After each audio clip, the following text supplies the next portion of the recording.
एक युवक, एक लड़का मेरे पास आया। बहुत ही स्मार्ट, बहुत ही इंटेलिजेंट, बहुत ही कॉन्फिडेंट देखने में लग रहा, और बात करने लगा कि मुझे सेशन चाहिए है, मैं कुछ परेशानी में हूँ। एक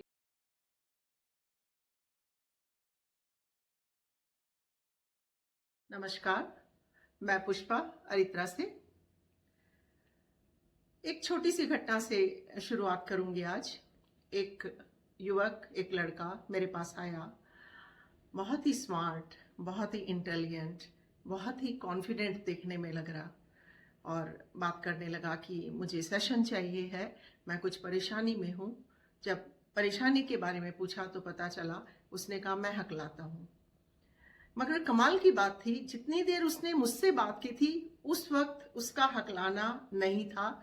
तो मैंने कहा कि अरे, अब तो आप मेरे से जब बात कर रहे हो तब तो नहीं हकला रहे हो। मेरा ये कहना था, उसके बाद उसने जितनी भी बातें करी उसमें वो हकला रहा था। हमें समझना होगा कि ये हकलाना किस तरह का है और कैसे ठीक हो सकता है। आपके आसपास, आपके घर में, या किसी को आप अगर जानते हैं जो हकलाता है, तो इसे समझना जरूरी है। ये जो स्टैमरिंग है, ये जो हकलानापन है, वो किस वजह से है। एक तो स्टैमरिंग होती है, एक हकलानापन होता है जो कि वो फुल टाइम, पूरे टाइम ही हकलाता है। ऐसा नहीं है कि वो कहीं हकलाता है कहीं नहीं हकलाता है। तो उन लोगों को स्पीच थेरेपी की भी ज़रूरत पड़ती है और मेडिकल हेल्प की ज़रूरत पड़ती है। मगर आपने देखा होगा कुछ लोग, जैसे ये युवक जो मेरे पास आया था, इसका मैंने देखा कि जब वो मुझसे बात कर रहा था और जब तक मैंने ये पॉइंट आउट नहीं किया कि आप तो अभी तो नहीं हकला रहे थे, तो वो हकलाना शुरू हो गया। तो जो लोग कॉन्शियस जब होते हैं, जहाँ पर वो कॉन्फिडेंट नहीं फील करते, वहाँ पर हकलाते हैं। जहाँ पर उन्हें लगता है कि अब मैं नॉर्मल हूँ, जैसे घर में जब वो अपनी माँ से या अपने घर वालों से बात कर रहे होंगे तो आप देखेंगे वो ठीक से बात कर रहे हैं। मगर जैसे ही कोई अनजान आदमी से बात करना पड़े या परफॉर्मेंस कहीं पर हो, जैसे कि जो युवक मेरे पास आया था उसने बोला कि मुझे सारे आंसर्स पता होते हैं, मगर क्लास में जब हमारे सर पूछते हैं कुछ, तो मैं सिर्फ इस डर से नहीं बोलता कि सब लोग मेरी मजाक बनाएंगे, क्योंकि मैं हकलाना शुरू कर देता हूँ। हमें ये समझना होगा कि ऐसा क्यों होता है। कि अगर उसमें कुछ बायोलॉजिकल प्रॉब्लम होती तो समझिए कि वो पूरे टाइम ही हकलाता। मगर जब ऐसा होता है कि कॉन्शियस होने पर हकलाए, या स्टेज पर जाने पर हकलाए, या अननोन लोगों के सामने बात करने पर हकलाए, तो ये एक साइकोलॉजिकल प्रॉब्लम होती है जो कहीं ना कहीं बचपन से शुरू हुई हुई होती है। जैसे मैं बताऊं आपको, कई बार छोटे बच्चों को हम बिना सोचे समझे डांट देते हैं, या उसका मजाक बना देते हैं किसी बात पर, या उसे जल्दी बोलो, खत्म करो बात को, जल्दी बोलो, मेरे पास समय नहीं है, ये जब करते हैं तो कोई कोई बच्चा जो बहुत सेंसिटिव होता है वो वहीं से उसको अपने अंदर एक ब्लॉक बना लेता है। एक एग्जाम्पल के साथ मैं इसको बताना चाहूंगी। एक श्रीराम कॉलेज का स्टूडेंट जो कि बहुत ब्राइट, क्योंकि मैंने इसलिए बोल रही हूँ, एग्जाम्स में जब वो लिख के आता था तो उसके मार्क्स बहुत अच्छे आते थे, और वैसे भी जब मैंने उससे बात की तो पाया कि he is a very very intelligent boy. मगर प्रॉब्लम वही कि क्लासरूम में मैं जवाब नहीं दे पाता, वाइवा जब भी होता है तो मैं हकलाने लग जाता हूँ, तो मेरा कॉन्फिडेंस इतना लूज हो गया है कि मैं अब हर जगह बाहर जब भी जाऊं तो मैं बात नहीं कर पाता।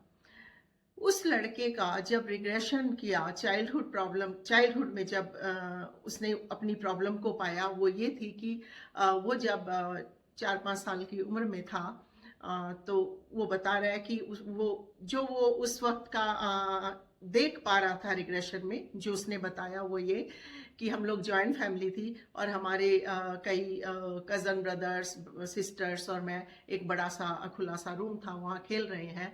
और वो खेलते हुए कोई पापा नया खिलौना लेके आए थे, और वो खिलौना वर्ड बोल नहीं पा रहा था। वो खिलौने को उस वक्त, जैसे छोटे बच्चे के साथ हो जाता है कई बार कि खिलौना वर्ड ठीक से प्रोनाउंस नहीं कर पाया, तो उसने खक खक खी ऐसे कुछ किया। और उसी वक्त उनकी एक आंटी ने उनकी माँ को बोला कि अपने बेटे पर ध्यान दे, ये तुतलाता है, ये हकलाता है, ये 2.5 साल का हो गया है, 3 साल का हो गया और अभी भी हकला रहा है। तो वहां से वो बच्चा हकलाना शुरू हुआ। सुनने में बड़ा ही नॉर्मल लगेगा कि ऐसा तो बोल ही देते हैं बच्चों को, इसमें कौन सी बड़ी बात हो गई, सारे बच्चे तो नहीं हकलाते। बिल्कुल सही, हमें बहुत कुछ बोला जाता है बचपन में। ये अपनी अपनी सेंसिटिविटी पर बात है कि वो कौन कितना सेंसिटिव है और किस विषय पर सेंसिटिव है, उस हिसाब से वो अपने भीतर उस चीज को बिठा लेता है या उसका एक ब्लॉक बन जाता है। और धीरे धीरे जैसे जैसे वो बड़ा होता जाता है वो उसकी प्रॉब्लम बनती चली जाती है और वो भूल भी जाता है कि किस रीजन से ये शुरू हुआ था। तो जब तक वो बड़ा होता है तो उसे लगता है कि मुझे पता ही नहीं है मैं क्यों हकला रहा हूँ, शायद मेरे अंदर कोई प्रॉब्लम है। और ये यही हमें समझने की जरूरत है। तो अपने बच्चों पर को जब टोकते हैं तो अपने शब्दों पर जरूर ध्यान दें, कहीं ऐसा ना हो कि आपकी एक नॉर्मल सी डांट या नॉर्मल सा उसको टोकना रोकना उसके लिए लाइफ लॉन्ग इशू ना बन जाए। अब एक बात तो ये हुई समझने के लिए। अब दूसरी बात, किसी के साथ अगर ऐसी प्रॉब्लम हो ही गई है और वो अब इस हालत में है कि वो अब हकला रहा है तो उसका क्या किया जाए। मेडिटेशन से, हिप्नोसिस से, रिलैक्सेशन से इस चीज को दूर किया जा सकता है, क्योंकि जैसे ही हम रिलैक्स होते हैं डर खत्म होता है।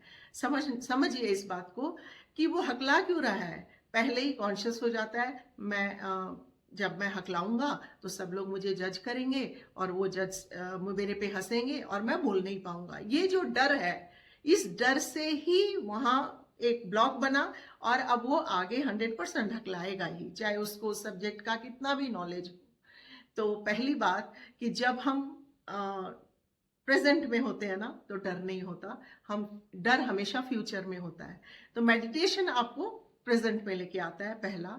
हिप्नोथेरेपिस्ट आपको हेल्प करता है कि आपका रिग्रेशन करके आपको उस कोर इशू तक लेके जाए और ले जाकर आप खुद ही समझ पाएंगे कि अच्छा ये तो इतना बड़ा इशू नहीं था जो मैंने अपने मन में बिठा लिया।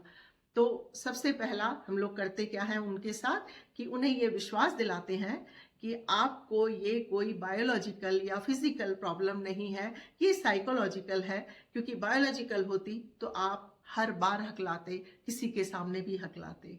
ये एक इमोशनल इशू है, आप इतने डर जाते हो, आप इतने घबरा जाते हो कि आप तुतलाना शुरू कर देते हो।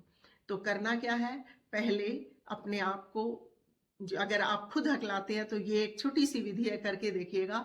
आंख बंद करके 5 मिनट के लिए बैठ जाएंगे और अपने भीतर देखेंगे कि क्या क्या है, क्यों, किस बात का डर है।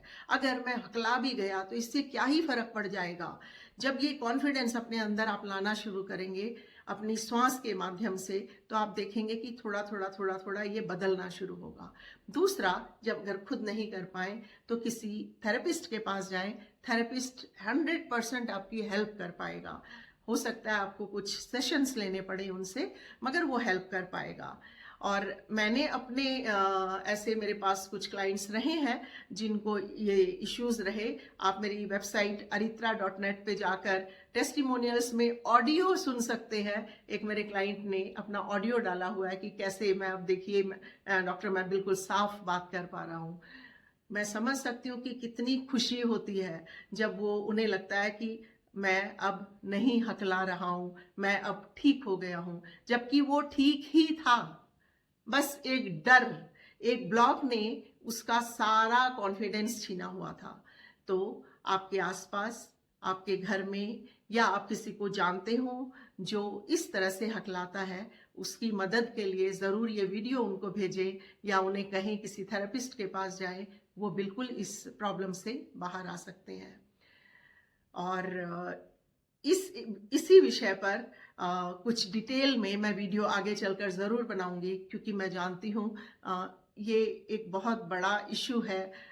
जो पढ़े लिखे बच्चे हैं, स्मार्ट बच्चे हैं, कॉन्फिडेंस लूज करके घर के भीतर बंद होकर रह जाते हैं और कहीं ना कहीं उनकी वो खिल्ली भी उड़ाई जाती है, पेरेंट्स भी उनके परेशान रहते हैं। तो हम उनकी हेल्प कर सकते हैं। आगे इस वीडियो को भेजें उन लोगों के पास ताकि उनकी ये मदद हो सके। धन्यवाद।